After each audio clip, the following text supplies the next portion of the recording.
ಭಗವಂತ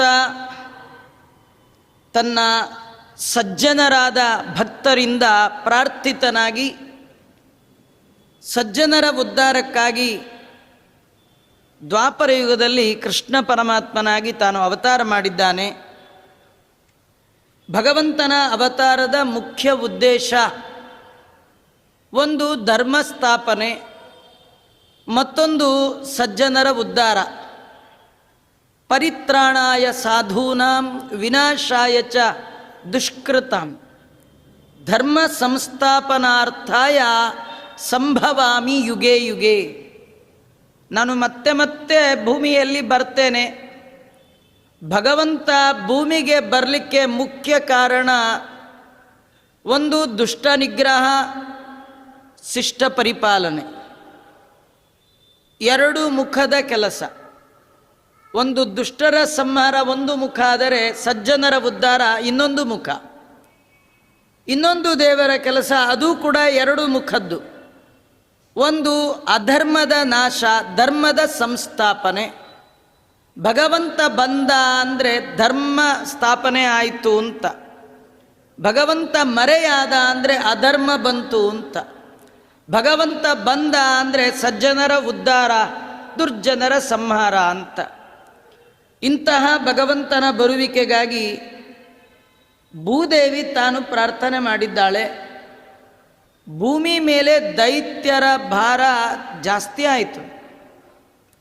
ಭೂಮಿಲೇ ಬದುಕಿದ್ದು, ಭೂಮಿ ಕೊಟ್ಟದ್ದನ್ನೇ ತಿಂದು ಭೂಮಿಯನ್ನೇ ಸುಳ್ಳು ಅನ್ನುವ ಜನ. ಜಗತ್ತಲ್ಲಿ ಎಲ್ಲ ಸುಳ್ಳು. ದೇವರು ಅಂದರೆ ನಾನೇ, ತಿಂದದ್ದು ತಾಯಿ ಕೊಟ್ಟ ಅನ್ನ, ಹುಟ್ಟದ್ದು ತಾಯಿ ಕೊಟ್ಟ ಬಟ್ಟೆ ಅಂತ ತಾಯಿನೇ ಇಲ್ಲ ಅನ್ನೋದು. ಜಗತ್ತು, ಈ ಭೂಮಿ ಇದು ಮಣ್ಣಲ್ಲ, ಇದು ಹೆಣ್ಣು, ಹೆಣ್ಣಲ್ಲ, ಮಾತೆ ಅಲ್ಲ, ನಮ್ಮೆಲ್ಲರ ತಾಯಿ ಭೂತಾಯಿ. ಇವತ್ತು ನಾವೇನು ಹುಟ್ಟಿದ್ದೇವೆ, ನಾವೇನು ಹೊದ್ದಿದ್ದೇವೆ, ಏನು ತಿಂದಿದ್ದೇವೆ, ಏನು ಆಭರಣವನ್ನು ತೊಟ್ಟಿದ್ದೇವೆ, ಇದೆಲ್ಲ ಬಂದದ್ದು ಎಲ್ಲಿಂದ? ಅನ್ನ ಬಂದಿದ್ದು ಎಲ್ಲಿಂದ? ಬಟ್ಟೆ ಬಂದದ್ದು ಎಲ್ಲಿಂದ? ಬಂಗಾರ ಬಂದದ್ದು ಎಲ್ಲಿಂದ? ಈ ತಾಯಿಯಿಂದಲೇ. ಈ ತಾಯಿಯಿಂದಲೇ ತಿಂದು ಆ ತಾಯಿಗೆ ದ್ರೋಹ ಬಗೆಯುವಂತಹ ದೈತ್ಯರು ಹೆಚ್ಚಾದಾಗ ಆ ಭಾರವನ್ನು ತಡೆಯಲಿಕ್ಕೆ ಆಗದ ಭೂದೇವಿ ಭಗವಂತನ ಬರುವಿಕೆಗೆ, ಭೂಭಾರ ಹರಣಕ್ಕಾಗಿ ತಾನು ಪ್ರಾರ್ಥನೆ ಮಾಡಿದ್ದಾಳೆ. ಭಗವಂತ ಭಕ್ತರ ಪ್ರಾರ್ಥನೆಗೆ ಓಗೊಟ್ಟು ಮಥುರಾ ಪಟ್ಟಣದಲ್ಲಿ ಅವತಾರ ಮಾಡಿದ್ದಾನೆ. ವಸುದೇವ ದೇವಕಿಯರನ್ನು ನೆಪ ಮಾಡಿಕೊಂಡು ಆ ಎಲ್ಲ ಕಥೆಯನ್ನು ಪ್ರಾತಸ್ಮರಣೀಯರಾದ ಭಾವಿ ಸಮೀರರೆಂದೇ ಖ್ಯಾತರಾದ ವಾದಿರಾಜ ಪೂಜ್ಯ ಚರಣರು ತನ್ನ ರುಕ್ಮಿಣೀಶ ವಿಜಯ ಮಹಾಕಾವ್ಯದಲ್ಲಿ 1-2 ಸರ್ಗದಲ್ಲಿ ಕೃಷ್ಣನ ಅವತಾರದ ಕತೆ, ಅವತಾರ ಮಾಡಿದ ತತ್ಕ್ಷಣ ತಾನು ಪೂತನಿಯ ಸಂಹಾರ ಮಾಡಿರ್ತಕ್ಕಂಥದ್ದು, ನಂತರ ಶಕಟಾಸುರನ ಸಂಹಾರ, ಹೀಗೆಲ್ಲ ಭಗವಂತ ಮಾಡಿದ್ದನ್ನು ವರ್ಣನೆ ಮಾಡಿ 3ನೇ ಸರ್ಗದಲ್ಲಿ ಕ್ರಮವಾಗಿ ಕೃಷ್ಣ ಮಾಡಿದ ದೈತ್ಯ ವಧೆ, ಅನೇಕ ದುಷ್ಟರ ಸಂಹಾರ, ಆ ಕಥೆಯನ್ನೆಲ್ಲ ಹೇಳ್ತಾ ತೃಣಾವರ್ತ ಅನ್ನುವ ದೈತ್ಯನ ನಂತರದಲ್ಲಿ ಭಗವಂತನನ್ನು ಕೊಲ್ಲುವ ದುರ್ಬುದ್ಧಿಯಿಂದ ಬಂದ ಮತ್ತೊಬ್ಬ ದೈತ್ಯ ಅಂದರೆ ಅದು ಶಕಟಾಸುರ. ಆ ಶಕಟಾಸುರ ಹೇಗೆ ಬಂದ? ಆ ಶಕಟಾಸುರನ ಸಂಹಾರ ಆಯಿತು. ಅವನ ನಂತರದಲ್ಲಿ ಬಂದವ ತೃಣಾವರ್ತ ಅಂತ. ಅವನು ಕಂಸನ್ ಕಡೆಯವನೇ. ವಾದಿರಾಜರು ಕೃಷ್ಣ ಪರಮಾತ್ಮ ಮಾಡಿದ ದೈತ್ಯರ ವಧೆ ಮಾತ್ರ ಹೇಳಲ್ಲ. ಈ ಪ್ರಸಂಗ ಕೇಳುವಾಗ ಕೇಳುವವರು ಏನನ್ನ ತಿಳ್ಕೊಳ್ಬೇಕು, ಆ ಒಂದು ವಿಶೇಷ ಸಂದರ್ಭ ಪ್ರಮೇಯವನ್ನು ರಾಜರು ಆ ಮೂಲಕ ನಮಗೆಲ್ಲ ತಿಳಿಸ್ಕೊಡ್ತಾರೆ. ದೇವರು ಶಕಟಾಸುರನ್ ಕೊಂದ, ಪೂತನಿ ಕೊಂದ, ಅವರನ್ನು ಕೊಂದ, ಇವರನ್ನು ಕೊಂದ, ಬರೀ ಕೊಂದ ಕತೆ ಕೇಳಿ ನಮಗೆ ಬಂದದ್ದೇನು? ಅದನ್ನು ತಿಳಿಯೋದೇ ಮುಖ್ಯ. ಅದನ್ನು ತಿಳಿಲಿಲ್ಲ, ನಮಗೂ ಮತ್ತು ಈ ಕಥೆಗೂ ಏನು ಸಂಬಂಧ, ಅದು ಅರಿವಾಗಲಿಲ್ಲ ಅಂದರೆ ನೀವು ಕಥೆ ಕೇಳಿ ಏನೂ ಪ್ರಯೋಜನ ಇಲ್ಲ. ಆದರೆ ವ್ಯಾಸರು ಹೇಳುವ ಕಥೆಯ ಒಳಗೆ ಏನು ಸಾರ ಇದೆ, ಸಂದೇಶ ಇದೆ, ಅದು ಭಾಗವತವನ್ನು ಬಲ್ಲ ಭಾವಜ್ಞರಿಗೆ ಮಾತ್ರ ಗೊತ್ತಾಗತ್ತೆ, ಎಲ್ಲರಿಗೆ ಗೊತ್ತಾಗಲ್ಲ. ಶ್ಲೋಕ ಹೇಳ್ತಾರೆ, ಶ್ಲೋಕದ ಅರ್ಥ ಹೇಳ್ತಾರೆ, ಒಳಗಿನ ಆಳದ ಅರಿವು ಅದು ತತ್ವಜ್ಞಾನಿಗಳಾದ ವಾದಿರಾಜಂತಹ ಮಹಾನುಭಾವರಿಗೆ ಮಾತ್ರ ಅರ್ಥ ಆಗತ್ತೆ. ಅವರು ಕತೆ ಹೇಳ್ತಾರೆ, ಕತೆ ಹೇಳಿ ಕೇಳುವವರು ಏನು ತಿಳ್ಕೊಳ್ಬೇಕು ಅದನ್ನು ತಿಳಿಸ್ತಾರೆ. ಅದು ವಾದಿರಾಜರ ಅದ್ಭುತವಾದ ಒಂದು ಕೌಶಲ್ಯ. ಇಲ್ಲಿ ತೃಣಾವರ್ತನ ಸಂಹಾರದ ಕಥೆಯನ್ನು ಇಟ್ಕೊಂಡು 3ನೇ ಸರ್ಗವನ್ನು ಆರಂಭ ಮಾಡಿದ್ದಾರೆ. ಅಥಾಪರೋ ದೈತ್ಯ ಕತಂಬಕಾಸು ಇವೋದ್ದತೋ ವಾತ ಶರೀರಧಾರಿ ಪ್ರಗೃಹ್ಯ ಕೃಷ್ಣಂ ಗಗನಂ ಜಗಾಮ ಸ್ವನಾಶಯೋಗ್ಯ ಸ್ಥಳಕಾಂಕ್ಷಯೇವ. ವಾದಿರಾಜರ ರುಕ್ಮಿಣೀಶ ವಿಜಯ ಈ ಶ್ಲೋಕ ಕಿವಿಗೆ ಬಿದ್ದರೆ ಸಾಕಂತ. ಅವರು ಏನು ಅಕ್ಷರಗಳ ಜೋಡಣೆ ಮಾಡಿದ್ದಾರೆ, ಪದಗಳ ಜೋಡಣೆ ಮಾಡಿದ್ದಾರೆ. ನಿಮ್ಗೆ ಅರ್ಥ ಆದ್ರೆ ಆಗಲಿ, ಆಗದಿದ್ರೂ ಹೋಗಲಿ, ವಾದಿರಾಜರ ಬಾಯಿಂದ ಬಂದ ಈ ಕಾವ್ಯ ಮಂತ್ರ ತುಲ್ಯವಾದ ಮಾತುಗಳು. ಇದು ಶ್ರವಣ ಮಾಡಿದ್ರೆ ಸಾಕು. ನಮಗೆ ಅರಿವಿಲ್ಲದೆ ಬಂದ ಅನೇಕ ಪಾಪಗಳನ್ನು ಪರಿಹಾರ ಮಾಡುವಂಥದ್ದು ಈ ರುಕ್ಮಿಣೀಶ ವಿಜಯ. ಇದರ ಅರ್ಥವನ್ನು ಶ್ರದ್ಧಾಭಕ್ತಿಯಿಂದ ಕೇಳಿದ್ದನ್ನು ಮತ್ತೆ ಮನನ ಮಾಡಿಬಿಟ್ರಿ ಅಂತಾದರೆ ಅವರಿಗೆ ಭಗವಂತನ ಪರಮಾನುಗ್ರಹ ಆಗತ್ತೆ. ಶಕಟಾಸುರನ ಸಂಹಾರದ ನಂತರ ಸಮಗ್ರ ದೈತ್ಯರ ಗುಂಪಿನ ಒಳಗೆ ಆ ಎಲ್ಲ ದೈತ್ಯರಿಗೆ ಪ್ರಾಣ ಸಮನಾದಂತಹ ಮತ್ತೊಬ್ಬ ದೈತ್ಯ ಅವನು ಬಂದಿದ್ದಾನೆ. ಅವ ಹೇಗೆ ಬಂದ ಅಂದರೆ ವಾತ ಶರೀರಧಾರಿ. ವಾತ ಅಂದರೆ ಗಾಳಿ, ಗಾಳಿಯ ಶರೀರವನ್ನು ಧಾರಣೆ ಮಾಡ್ಕೊಂಡು ಬಂದಿದ್ದಾನೆ. ಸುಂಟರ ಗಾಳಿಯಂತೆ ಬಂದಿದ್ದಾನೆ. ಕೃಷ್ಣನನ್ನು ಎತ್ಕೊಂಡ, ಭರ್ರಂತ ಹಾರ್ಬಿಟ್ಟ ಮೇಲೆ. ಅದೇನಾಗಿತ್ತು, ಕೃಷ್ಣನಿಗೆ ಏನು ಮಾಡಿದ್ರೂ ನಿದ್ದೆ ಮಾಡ್ತಿರ್ಲಿಲ್ಲ. ತೊಟ್ಲಿಗೆ ಹಾಕಿದ್ರೆ ತೂಗಿಲ್ಲ, ಏನು ಮಾಡಿದ್ರೂ ನಿದ್ದೆ ಮಾಡ್ತಿರ್ಲಿಲ್ಲ. ಅವ್ರ ಅಮ್ಮಂಗೆ ತೂಗಿ ತೂಗಿ ಸಾಕಾಗಿತ್ತು. ತೂಗುವ ತಾಯಿಗೆ ತೂಕುಡಿಕೆ ಬರ್ತಿತ್ತು, ಕೃಷ್ಣಂಗೆ ನಿದ್ದೆ ಬರ್ತಿರ್ಲಿಲ್ಲ. ಏನು ಮಾಡೋದು ಈ ಮಗುನ? ಕೆಲವು ಮಕ್ಕಳು ಅವನ್ನ ಹೊರಗೆ ಕರ್ಕೊಂಡು ಹೋಗ್ಬಿಟ್ರೆ ಆ ವಾರ ಮನೆಯೊಳಗಿದ್ರೆ ಏನೋ ಚಂಡಿ. ಕೃಷ್ಣ ಪರಮಾತ್ಮನನ್ನು ಯಶೋದೆ ತಾಯಿ ಎಷ್ಟು ಹೊತ್ತಾದರೂ ಮಲಗ್ತಾ ಇಲ್ಲ, ಮನೇಲಿ ತುಂಬ ಕೆಲಸ ಇದೆ, ಮಗುನ ಮಲಗಿಸ್ಬಿಟ್ರೆ ತಾಯಿಗೆ ಸ್ವಲ್ಪ ಬಿಡುವು, ಇಲ್ಲದೇ ಇದ್ರೆ ತಾಯಿಗೆ ಬಿಡುವೇ ಇಲ್ಲ. ಅದರೊಳಗೂ ಪುಟ್ಟ ಮಕ್ಕಳು, ಚೇಷ್ಟೆ ಮಾಡೋ ಮಕ್ಕಳು, ಮನೇಲಿ ಅಗ್ಗಿಷ್ಟಿಗೆ ಗ್ಯಾಸು ಆನ್ ಇರುತ್ತೆ ಅಂದರೆ ಆ ತಾಯಿಗೆ 1000 ಕಣ್ಣಿರ್ಬೇಕು. ಮಗುವಿನ ಹಿಂದೆ ಒಂದು ಕಣ್ಣಿರಲೇಬೇಕು. ಮಗು ಎದ್ದಿದೆ ಅಂದರೆ ತಾಯಿ ಚೆನ್ನಾಗಿ ಎದ್ದಿರಬೇಕು. ಇನ್ನೊಂದು ಕೆಲಸ ಗಮನ ಕೊಡ್ಲಿಕ್ಕೆ ಆಗೋದೇ ಇಲ್ಲ. ಯಶೋದೆ ನೋಡಿದ್ಲು, ಈ ಮಗು ಮಧ್ಯಾಹ್ನ ಎಷ್ಟೊತ್ತಾದರೂ ನಿದ್ದೆ ಮಾಡೋಲ್ಲಲ್ಲ, ಏನು ಮಾಡೋದು ವಿಚಾರ ಮಾಡಿ ಆ ಮಗುವನ್ನು ಎತ್ಕೊಂಡು ಹೊರಗೆ ಬಂದ್ಲು. ಸ್ವಲ್ಪ ತಣ್ಣಗೆ ಗಾಳಿ ಬೀಸಿದ್ರೆ ಮಗು ನಿದ್ದೆ ಮಾಡತ್ತೇನೋ ಅಂತ ಹೇಳಿ ತೊಡೆಯಲ್ಲಿ ಹಾಕಿ ಆ ಮಗುವನ್ನು ಹೀಗೆ ಮಾಡ್ತಾ ಇದ್ದಾಳೆ. ಕಾಲು ತೂಗಿಸ್ತಾ ಇದ್ಲು. ಕೃಷ್ಣ ನೋಡ್ದ, ಅಮ್ಮ ನನ್ನನ್ನೇ ತೂಗಿಸ್ತೀಯ? ನಾನೇ ಅಬ್ದುಲ್ಲಾ, ಜಗತ್ತನ್ನೇ ಶೇಕ್ ಮಾಡುವ ಶೇಕ್ ಅಬ್ದುಲ್ಲಾ ನಾನು. ನನ್ನ ಬಿಟ್ಟು ಯಾರಿದ್ದಾರೆ? 14 ಲೋಕವನ್ನು ಶೇಕ್ ಮಾಡ್ತೀನಿ ಅಲ್ವಾ? ಏನೋ ನೀನು ನಿನ್ನ ಗಂಡ ತಪಸ್ ಮಾಡಿದ್ರಲ್ಲ ಅಂತ ನಿಮ್ಮನೆಗೆ ಬಂದರೆ ನೀನು ನನ್ನೇ ಶೇಕ್ ಮಾಡ್ತೀಯ ಅಂದ. ನನ್ನನ್ನು ಶೇಕ್ ಮಾಡುವ ತಾಕತ್ತಿದೆಯಾ ನಿನಗೆ ಎಂದ. 3 kg ಕೃಷ್ಣ ತತ್ಕ್ಷಣದಲ್ಲೇ 30 kg ಆಗಿಬಿಟ್ಟ. ಆಯಮ್ಮ ಅಂದ್ಕೊಂಡ್ಲಿ ಮಗುನ ಇದು ಅಂತ. ಮಗು ಅಲ್ಲ, ಇದು ಪರಬ್ರಹ್ಮ, ನನ್ನ ಮಗ ಅಲ್ಲ ಇವನು, ನಾರಾಯಣ ಅನ್ನುವ ನೆನಪು ಬಂತು. ಕೈ ಮುಗಿದ್ಲು, ಕಣ್ಣು ಮುಚ್ಚಿದ್ಲು. ಮತ್ತೆ ಕೃಷ್ಣ ಹಗೂರ ಆಗಿಬಿಟ್ಟ. ಅಯ್ಯೋ ನನ್ನ ಮಗನೇ ಇವನು ಅಂತ ಮತ್ತೆ ತೊಡೆಯಲ್ಲಿ ಹಾಕಿ ತೂಗ್ತಾ ಇದ್ದಾಳೆ.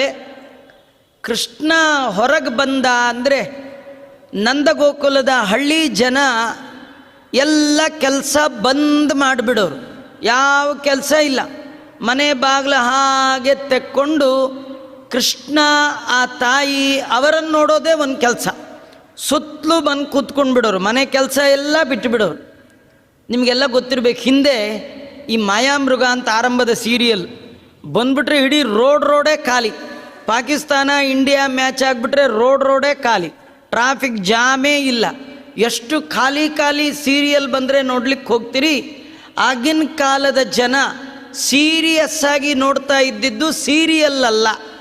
ಯಾಕೆಂದರೆ ಸೀರಿಯಲ್ ನೋಡ್ತಾ ಸೀರಿಯಸ್ ಆಗಿಬಿಡ್ತೀರಿ. ಯಾಕೆಂದರೆ ಸೀರಿಯಲ್ ಮುಗಿಯೋದೇ ಇಲ್ಲ, ನಿಮ್ಮ ಸೀರಿಯಲ್ ಮುಗಿದೋಗ್ಬಿಡುತ್ತೆ. ಅವರು ಕೃಷ್ಣನನ್ನು ಬಹಳ ಸೀರಿಯಸ್ ಆಗಿ ನೋಡೋರು. ಹೀಗಾಗಿ ಕೃಷ್ಣನನ್ನು ಹೊರಗೆ ಕರ್ಕೊಂಡು ಬಂದರೆ ಊರಿನ ಜನಕ್ಕೆಲ್ಲ ಕೆಲಸ ಎಲ್ಲ ಬಂದು ಸಾವಿರ ಕೆಲಸ ಇರಲಿ, ಅದೆಲ್ಲ ಬಿಟ್ಟು ಕೃಷ್ಣನನ್ನು ಕಣ್ಣಲ್ಲಿ ಕಣ್ಣಿಟ್ಟು ನೋಡ್ತಿದ್ರಂತ. ಯಾಕೆ? ನಂದನ ಮತೀಂದ್ರಿಯಾಕೃತಿಂ, ನಂದಗೋಪನ ಈ ನಂದ ಆನಂದ ಕಂದ ಇವನು ಇಂದ್ರಿಯಕ್ಕೆ ಅಗೋಚರವಾದ ಆಕಾರ, ನೋಡಬೇಕು ಅಂದವ್ರಿಗೆಲ್ಲ ಕಾಣಲ್ಲ.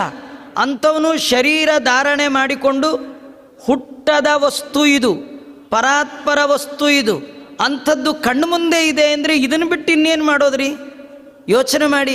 ನಿಮ್ಮನ್ನು ಕರ್ಕೊಂಡೋಗಿ ತಿಮ್ಮಪ್ಪನ ಮುಂದೆ ತಿರುಪ್ತಿಲಿ ನಿಲ್ಲಿಸಿದಾಗ ಆ ಕಡೆ ಈ ಕಡೆ ನೋಡ್ತೀರಾ?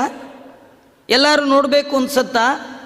ಇಂಥ ಕಲ್ಲಾಗಿ ನಿಂತ ಶಿಲೆಯಾಗಿ ನಿಂತ ಭಗವಂತನ ನೋಡುವಾಗಲೇ ಇಷ್ಟು ತದೇಕ ಚಿತ್ತರಾಗಿ ನೋಡೋದಾದರೆ, ಆ ಭಗವಂತ ಚಿನ್ಮಯ ಆ ಕೃಷ್ಣ ತೊಡೆ ಮೇಲೆ ಹಾಕ್ಕೊಂಡು ಅವರಮ್ಮ ತೂಗ್ತಾ ಇದ್ದರೆ ಒಂಚೂರು ಕಣ್ಣು ಪಿಳಗಿಸ್ತಿರ್ಲಿಲ್ಲಂತ. ಹೀಗೆ ಕಣ್ಣುಗಳನ್ನು ದೊಡ್ಡದು ಮಾಡಿ ಕಣ್ಣುಗಳು ಅನ್ನುವ ಬಟ್ಟಲುಗಳಿಂದ ಕೃಷ್ಣನ ಸೌಂದರ್ಯವನ್ನು ಪಾನ ಮಾಡ್ತಾ ಇದ್ರಂಥವ್ರು. ಅವರಿಗೆ ಬೇರೆ ಕೆಲಸವೇ ಇಲ್ಲ, ಕೃಷ್ಣನ ನೋಡೋದೇ ಕೆಲಸ. ದೇವರನ್ನು ನೋಡುವಾಗ ಕಣ್ಣು ಅರಳಬೇಕು, ಮನಸ್ಸು ಅರಳಬೇಕು, ಮಾತು ಅರಳಬೇಕು. ನಮ್ಗೆ ಯಾರನ್ನಾರು ಕಂಡ್ರೆ ಮಾತು ಅರಳುತ್ತೆ, ಮಾತಾಡಿ ಆಡ್ತೀವಿ. ಅದೇ ದೇವ್ರು ಕಂಡ್ರೆ ಮಾತೇ ಬರಲ್ಲ, ಯಾಕೋ ಮಂತ್ರವೇ ಬರಲ್ಲ. ಈ ಪೂಜೆಗೆ ಹೋಗ್ಬಿಟ್ರೆ ಸಾಕು, ಸುಮ್ಮನೆ ಆಗ್ಬಿಡ್ತೀವಿ. ಅದೇ ಬೇರೆ ಯಾರು ಪಕ್ಕದ ಮನೆಯವ್ರು ಸಿಕ್ಕರೆ ಮಾತು ಅರಳಿ ಕೆಲವರು ಅರಳು ಹುರಿದಾಗೆ ಮಾತಾಡೋದು ಅಂತಾರೆ. ಅದು ದೇವರನ್ನು ಕಂಡಾಗ ಬಾಯಲ್ಲಿ ಸ್ತೋತ್ರ ಅರಳು ಹುರಿದಾಗೆ ಪಟ ಬರಬೇಕು. ನಮಗೆ ಬರೋದೇ ಇಲ್ಲ. ಹಳೇ ಟೇಪ್ ರೆಕಾರ್ಡರ್ ಥರ ಹೇಳಿದ್ದೇ ಹೇಳ್ತಿರ್ತೀವಿ. ವಿಷ್ಣು ಸಹಸ್ರನಾಮ ಮುಗಿಯೋದೇ ಇಲ್ಲ, ಯಾಕೆಂದರೆ ಬರೀ ರಿಪೀಟ್ ಆಗ್ತಿರುತ್ತೆ, ಮರ್ತು ಹೋಗುತ್ತೆ. ಇದು ನಮ್ಮ ಹಣೆ ಬರ. ಆದರೆ ದೇವರನ್ನು ನೋಡುವಾಗ ಮೈ, ಮಾತು, ಮನಸ್ಸು ಮೂರು ಅರಳಬೇಕು. ಮೈ ಅರಳಬೇಕು, ಅರಳೋದು ಅಂದರೆ ಉತ್ಸಾಹ. ಮನಸ್ಸು ಅರಳಬೇಕು, ಸಂತೋಷ ಆಗಬೇಕು. ಮಾತು ಅರಳಬೇಕು, ಸ್ತೋತ್ರ ಬರಬೇಕು.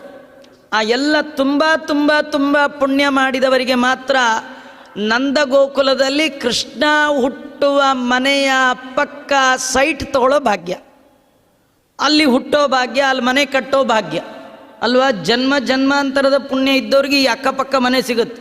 ಹಾರ್ಟ್ ಆಫ್ ದಿ ಸಿಟಿಲಿ ಒಂದಿಷ್ಟಗಲ ಸೈಟ್ ಮಾಡಬೇಕಾದ್ರೆ ಕಷ್ಟ ಅಂದರೆ ವೈಕುಂಠವಾಸಿ ವೈಕುಂಠ ಕೊಡುವ ಮುಕುಂದನ ಮನೆಯ ಪಕ್ಕದಲ್ಲಿ ಮನೆ ಇರಬೇಕು. ಅಕ್ಕಪಕ್ಕದವರಾಗಬೇಕಂದ್ರೆ ಎಷ್ಟು ಪುಣ್ಯ ಇರಬೇಕು.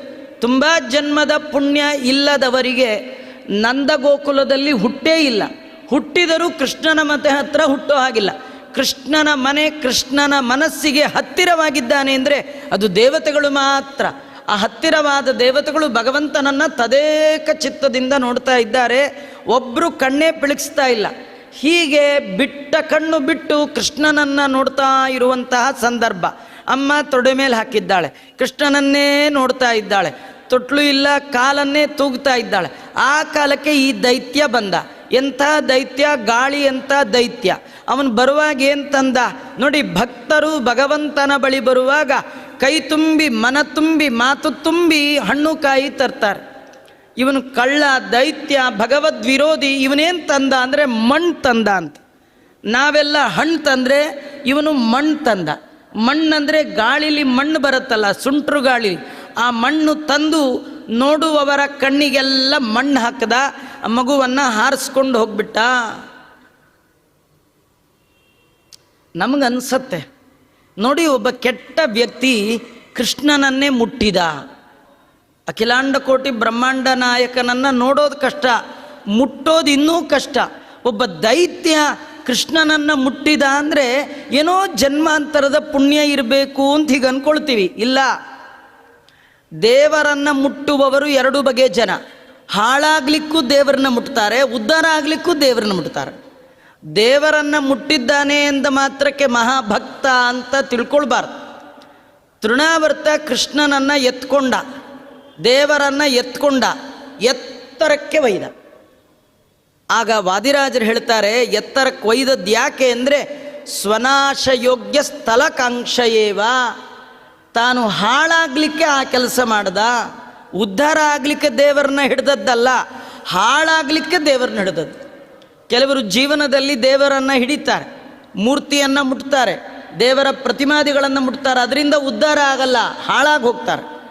ಅಂದರೆ ದೇವರನ್ನು ಹಿಡಿದು ದುರ್ಬುದ್ಧಿಯಿಂದ ಹಿಡಿದ್ರೆ, ದೇವರನ್ನು ಹಿಡಿಯುವಾಗ, ದೇವರ ಪಾದ ಹಿಡಿಯುವಾಗ ಸ್ವಾಮಿ ಉದ್ಧಾರ ಮಾಡು, ನನ್ನ ಅಪರಾಧಗಳನ್ನು ಕ್ಷಮಾ ಮಾಡು, ಏನೋ ನಾನು ಪೂಜೆ ಅಂತ ಮಾಡ್ತೇನೆ, ನನಗೇನು ಪೂಜೆ ಮಾಡುವ ಯೋಗ್ಯತೆ ಇಲ್ಲ, ಸ್ತೋತ್ರ ಮಾಡುವ ಯೋಗ್ಯತೆ ಇಲ್ಲ, ಎಲ್ಲ ನಿನಗೆ ಬಿಟ್ಟದ್ದು ಅಂತ ಯಾರು ದೀನರಾಗಿ ದೂನರಾಗಿ ದೈನ್ಯತೆಯಿಂದ ಭಗವಂತನ ಪಾದವನ್ನು ಹಿಡಿತಾರೆ, ದೇವರು ಅವರನ್ನು ಎರಡೂ ಕೈಗಳಿಂದ ಹಿಡಿದೆತ್ತಿ ಎತ್ತರಕ್ಕೆ ಏರಿಸಿಬಿಡ್ತಾರೆ.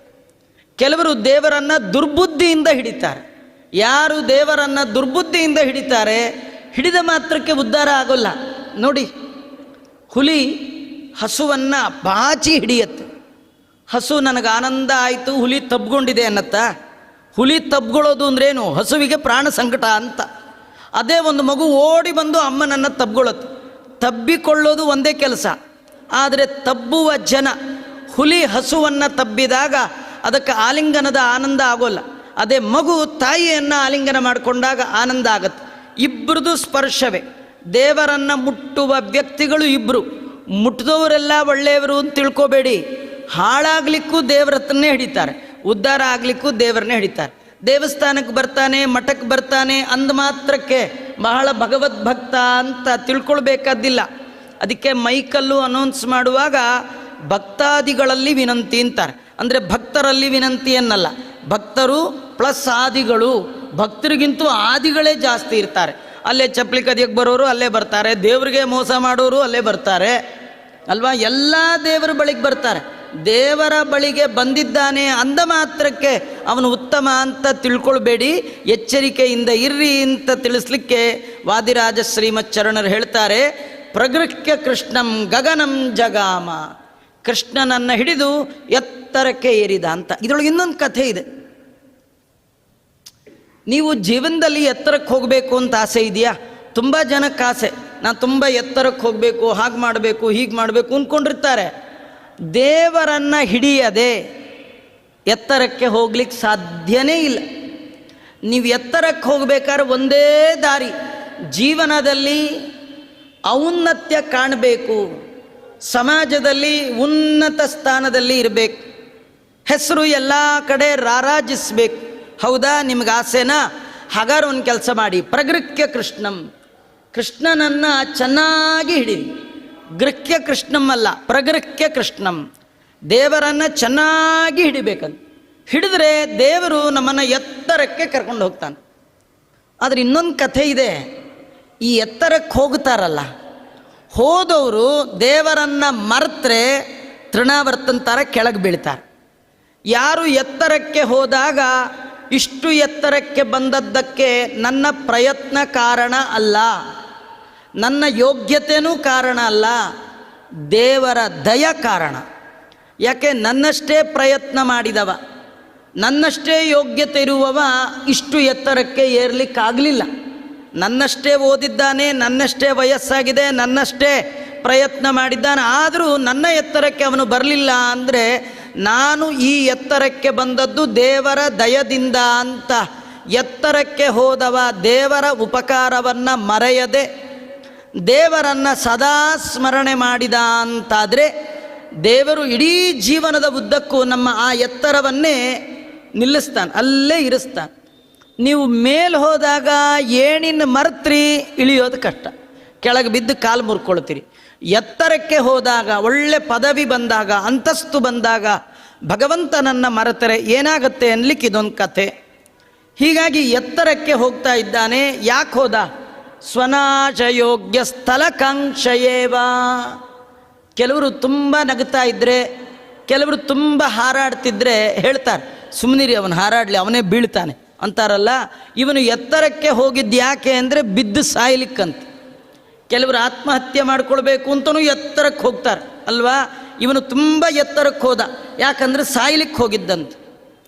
ಆ ಕಥೆಯನ್ನು ತೃಣಾವರ್ತ ಆ ದೈತ್ಯನನ್ನು ಭಗವಂತ ಸಂಹಾರ ಮಾಡಿದ ಕಥೆಯನ್ನು ವಾದಿರಾಜರು ಬರೀ ಕಥೆಯಂತೆ ಹೇಳದೆ ಅಲ್ಲಿ ಮಧ್ವಾಚಾರ್ಯರ ತತ್ವವನ್ನು ತಿಳಿಸುವ ಸಂದೇಶವನ್ನು ಕೊಡ್ತಾರೆ.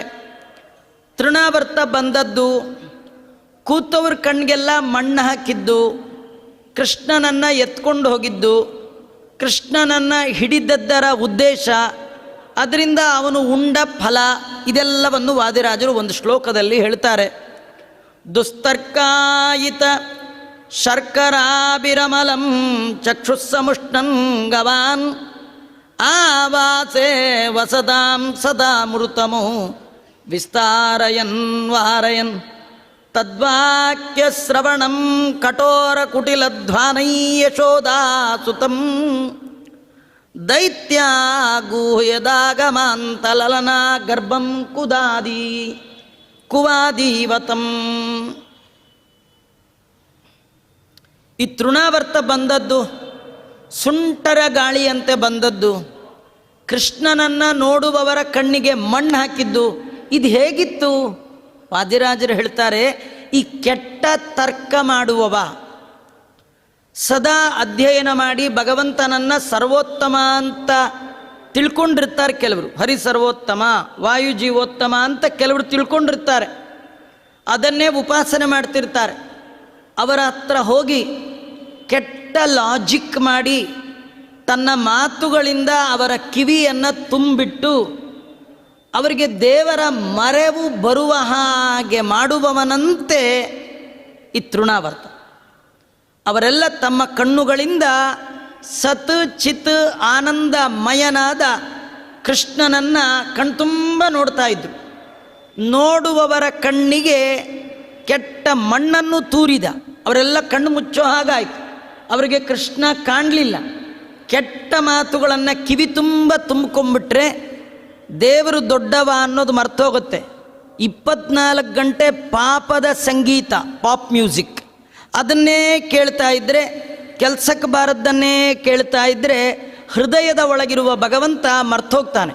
ಅದ್ರ ಬದಲು ಹರಿಭಜನೆ ಮಾಡೋ, ನಿರಂತರ ದೇವರ ಕುರಿತಿರುವ ಸಾಹಿತ್ಯದ ಹಾಡು, ಹರಿದಾಸರ ಪದಗಳು, ಪಾಠಪ್ರವಚನ ನಿರಂತರ ಕೇಳ್ತಾ ಇರಬೇಕು. ಈ ನಿರಂತರ ಕೇಳುವವರಿಗೆ ವಾಸನಾಮಯವಾದ ರೂಪ ಹೃದಯದ ಒಳಗೆ ಬಂದು ನಿಲ್ಲತ್ತೆ. ಅವರದನ್ನು ಉಪಾಸನೆ ಮಾಡ್ತಿರ್ತಾರೆ. ಅಂಥವರ ಬಳಿ ಬಂದು ಕೆಟ್ಟ ತರ್ಕ ಹೇಳಿ, ದೇವರು ಇಲ್ಲ, ಜಗತ್ತು ಇಲ್ಲ, ನೀನೇ ದೇವರು, ಹೀಗೆಲ್ಲ ಹೇಳಿ ಅವರು ಉಪಾಸನೆ ಮಾಡುವ ಭಗವಂತನನ್ನೇ ಮರೆಯುವ ಹಾಗೆ ಮಾಡಿಬಿಡ್ತಾರಲ್ಲ. ಆ ರೀತಿ ಈ ಶಕಟಾಸುರ ಬಂದ, ತೃಣಾವರ್ತ ಬಂದ, ಮಣ್ಣನ್ನು ತಂದು ಎಲ್ಲರ ಕಣ್ಣಿಗೆ ಎರಚಿಬಿಟ್ಟಿದ್ದಾನಂತೆ. ಕೆಟ್ಟ ವಾದ ಮಾಡುವವನಂತೆ ಈ ತೃಣಾವರ್ತ ಬಂದಿದ್ದಾನೆ. ಬಂದು ಎಲ್ಲರೂ ನೋಡುವ ಕೃಷ್ಣನನ್ನು ಇಲ್ಲ ಅನ್ನುವ ಹಾಗೆ ಮಾಡಿ ಎತ್ಕೊಂಡೇ ಹೋಗ್ಬಿಟ್ಟ. ತದಾ ಕಲಸ್ಯೋತ್ಪತನಂ ಸ ಶೌರಿ ಹೃದಾನುಮೇನೆ ಪತಿತಸ್ಯ ದೂರಾತ್ ಗಿರೀಂದ್ರ ಕಲ್ಪೋತ್ತಿತಾತ್ಮ ಮೂರ್ತ್ಯಾ ಶರೀರಮಾಚೂರ್ಣಯಿತುಂ ದಿಯೇವಾ. ಕೃಷ್ಣ ಪರಮಾತ್ಮ ಅವನು ದೇವರು. ಅಮ್ಮನಿಗೆ ಎತ್ಕೊಳ್ಳಿಕ್ಕಾಗದೇ ಇರತಕ್ಕಂಥ ಕೃಷ್ಣ. ಅಮ್ಮ ಎತ್ಕೊಂಡು ತೂಗುವಾಗ ಅಮ್ಮ ಅಂದ್ಕೊಂಡ್ಳು ಇವನು ಭಾರ ಅಂತ. ಅಮ್ಮನಿಗೆ ಎತ್ಕೊಳ್ಳಿಕ್ಕಾಗದೇ ಇರೋ ಕೃಷ್ಣನನ್ನು ಈ ದೈತ್ಯ ಗುಮ್ಮ ಹೇಗೆ ಎತ್ಕೊಂಡ? ವಾದಿರಾಜರು ಹೇಳ್ತಾರೆ, ಅವನು ಎತ್ಕೊಂಡಿದ್ದಲ್ಲಂತೆ, ದೇವರ ಇಚ್ಛೆ ಇತ್ತಂತೆ ನನ್ನ ಎತ್ಕೊಂಡು ಹೋಗು ಅಂತ. ನಾವೇನಾದರೂ ಒಂದು ಕರ್ಮ ಮಾಡಿದ್ರೆ ನಾ ಮಾಡಿದೆ ಅಂತ ಅಂದ್ಕೊಳ್ಬಾರ್ದು. ದೇವರ ಇಚ್ಛೆಗೆ ಬಂತು, ಈ ಕರ್ಮ ಆಯಿತು. ದಾಸರು ಹೇಳ್ತಾರೆ, ನಿನ್ನ ಇಚ್ಛೆಗೆ ಬಂದದ್ದು ಎನ್ನ ಇಚ್ಛೆಗೆ ಬರಲಿ, ಅನ್ಯಥಾ ಬಯಕೆಯ ಕೊಡದಿರೋ ಶ್ರೀನಿವಾಸ ಜಯಾನಿದೆ. ಸ್ತುತಿರತ್ನಮಾಲದ ಒಳಗೆ ದಾಸರಾಯರು ಹೇಳ್ತಾ, ದೇವರೇ ನನಗೇನಾದರೂ ಇಚ್ಛೆ ಬರೋದಾದರೆ ಇದು ಮಾಡಬೇಕು, ಅದು ಮಾಡಬೇಕು, ಹಾಗೆ ಮಾಡಬೇಕು, ಅದು ನಿನ್ನ ಇಚ್ಛೆಗೆ ಬಂದಿದ್ದರೆ ಮಾತ್ರ ಕೊಡು, ಇಲ್ಲದೇ ಕೊಡಬೇಡ. ನಾವೆಲ್ಲ ಏನು ಗೊತ್ತಾ, ಕೆಲವು ಕೆಲಸ ಮಾಡಬೇಕು ಅಂತ ಅಂದ್ಕೊಳ್ತೀವಿ. ಅದಾಗದಿದ್ಮೇಲೆ ಯಾರೋ ನಮ್ಮನ್ನು ಕೇಳ್ತಾರೆ, ಅಲ್ರಿ ಏನೋ ಮಾಡಬೇಕು ಅಂದ್ಕೊಂಡ್ರಿ, ಅಯ್ಯೋ ನಾನೇನೋ ಅಂದ್ಕೊಂಡೆ, ದೇವ್ರ ಇಚ್ಛೆಗೆ ಬರಲಿಲ್ಲ ಅನ್ಸತ್ತೆ. ಹಾಂ, ದೇವರ ಇಚ್ಛೆಗೆ ಬರಲಾರದ್ದನ್ನು ಅಂದ್ಕೊಂಡಿದ್ರಿ, ಅಂದ್ಕೊಳ್ಳೇಬೇಡಿ. ದೇವರಿಗೆ ಹೇಳಬೇಡಿ ನಾನೇನು ಅಂದ್ಕೊಳ್ಳಲ್ಲ, ಅಂದ್ಕೊಳ್ಳಿಕ್ಕೆ ನಾನು ಯಾರು, ಅಂದುಕೊಳ್ಳುವ ಸ್ವಾತಂತ್ರ್ಯ ನನಗೇನಿದೆ, ಅನ್ನಿಸುವವ ನೀನೇ, ಮಾಡಿಸುವವ ನೀನೇ, ಎಲ್ಲ ನೀನೇ, ನಂದೇನದು ಸ್ವಾಮಿ, ನಿಂದೇ ಇದೆಲ್ಲ, ಎಲ್ಲಿಯೂ ನನ್ನ ಸ್ವಾತಂತ್ರ್ಯ ಇಲ್ಲ, ನನಗೆ ಸ್ವತಂತ್ರ ಕರ್ತೃತ್ವದ ಚಿಂತನೆ ಇಲ್ಲ. ಅದರಿಂದ ಎಲ್ಲ ನೀನೇ ಆದಮೇಲೆ ನಂದೇನಿದೆ, ನಾನು ನಿನ್ನ ದಾಸ, ನನ್ನ ಕಡೆಯಿಂದ ಕರ್ಮ ನೀ ಮಾಡಿಸು, ಆದರೆ ನಿನ್ನ ಇಚ್ಛೆಗೆ ಬಂದದ್ದನ್ನು ನನ್ನ ಇಚ್ಛೆಗೆ ಬರುವಂತೆ ಮಾಡಿ ನೀ ಮಾಡಿ ನನ್ನಿಂದ ಮಾಡಿಸು ಅಂತ ಭಗವಂತನಲ್ಲಿ ಕೇಳಬೇಕಂತ. ಹೀಗಾಗಿ ಈ ಕೃಷ್ಣ ಪರಮಾತ್ಮನನ್ನು ತೃಣಾವರ್ತ ಎತ್ಕೊಂಡು ಹೋದ. ಯದ್ಯಪಿ ಅಮ್ಮನಿಗೆ ಈ ಮಗುವನ್ನು ಎತ್ತಲಿಕ್ಕಾಗಲ್ಲ, ಅಂಥದ್ದು ಒಬ್ಬ ದೈತ್ಯ ಎತ್ತ ಅಂದರೆ ಅದು ಅವನ ಯೋಗ್ಯತೆ ಅಲ್ಲ, ಕೃಷ್ಣನ ಯೋಗ್ಯತೆ ಅಲ್ಲ. ಇವನು ದೈತ್ಯ ಅಂತಾದಮೇಲೆ ಅವರಮ್ಮಂಗೇನೋ ಗೊತ್ತಿಲ್ಲ, ಕೃಷ್ಣಂಗೆ ಗೊತ್ತಿಲ್ವಾ? ಕೃಷ್ಣ ಅಲ್ಲೇ ಅವನ್ನ ಮುಗಿಸ್ಬಿಡ್ಬೇಕಿತ್ತಲ್ಲ, ಯಾಕೆ ಅವನು ಎತ್ಕೊಂಡು ಹೋಗ್ಲಿಕ್ಕೆ ಸುಮ್ಮನೆ ಆದ? ಯಾಕಂದರೆ ಕೃಷ್ಣ ಅಂದ್ಕೊಂಡಂತೆ, ಎತ್ಕೊಂಡು ಹೋಗ್ತೀಯಾ, ಎತ್ಕೊಂಡು ಹೋಗು, ನಿನ್ನ ಹೀಗೆ ಕೊಂದುಬಿಟ್ರೆ ಜನ ನನ್ನ ಮೇಲೆ ಕೇಸ್ ಫೈಲ್ ಮಾಡ್ತಾರೆ, ಪಾಪ ಅವನ ಪಾಡಿಗೆ ಅವನು ಬಂದಿದ್ದ, ಕೃಷ್ಣ ಅವನೇ ಸುಮ್ಮನೆ ಕೊಂದುಬಿಟ್ಟ ಅಂತ. ಆದರೆ ನೀನು ನನ್ನನ್ನು ಯಾಕೆ ಎತ್ಕೊಂಡು ಹೋಗ್ತಾ ಇದ್ದೀಯಾ?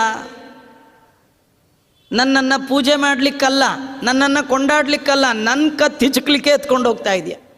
ನೀನು ನನ್ನ ಕತ್ತು ಹಿಸ್ಕು, ಅದು ಜಗತ್ತಿನ ಜನಕ್ಕೆಲ್ಲ ಗೊತ್ತಾಗಲಿ, ಇವನು ದೇವರನ್ನು ಹೊತ್ತ ಭಕ್ತ ಅಲ್ಲ, ದೇವರನ್ನೇ ಕದ್ದ ಭಕ್ತ, ದೇವರನ್ನೇ ಕೊಲ್ಲಲಿಕ್ಕೆ ಬಂದ ಭಕ್ತ ಅಂತ ಗೊತ್ತಾಗಲಿ.